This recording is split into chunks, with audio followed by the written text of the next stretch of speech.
خصوصاً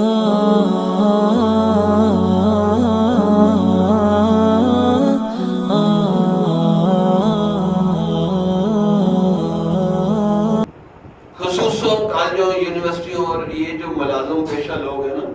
ان کی بہت بڑی ذمہ داری کہ علماء پھر بھی یہ بیچارے تیار ہو جاتے ہیں، اب وہ ہماری سنتے رہتے ہیں، 6 گھنٹے بیٹھتے ہیں یہاں ہمارے پاس، سنتے رہتے ہیں، تیاری بھی کرتے ہیں، ان کو ہم سکھاتے ہیں، لگے رہتے ہیں بیچارے جتنی ہمت کر سکتے ہیں، لیکن انگریزی پڑھے لکھے کخ نہیں کرتے۔ یقین کریں، کھایا پیا عیاشی کی،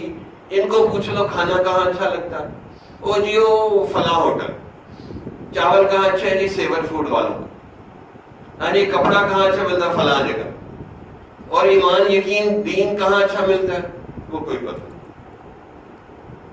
کیونکہ اس کو ہم اپنی کوئی ضرورت ہی نہیں سمجھتے کہ میرا ایمان یقین بنے۔ یعنی اس کو ہم اپنی کوئی ضرورت نہیں سمجھتے کہ میرا ایمان یقین اللہ کی ذات پہ مضبوط ہونا چاہیے۔ تو میں آپ لوگوں کو صاف صاف کہہ رہا ہوں، جس نے F S C, B S C, M S C یا ایم اے کی ہے، یا وہ ملازم پیش آدمی ہے، وہ اپنے حلقے میں بھی کام کرے، چلتا پھرتا وہ مدرسہ بنے۔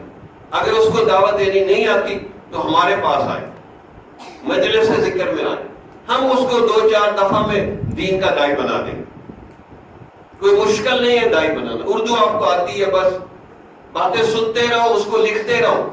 جمال الوجود بذكر الإله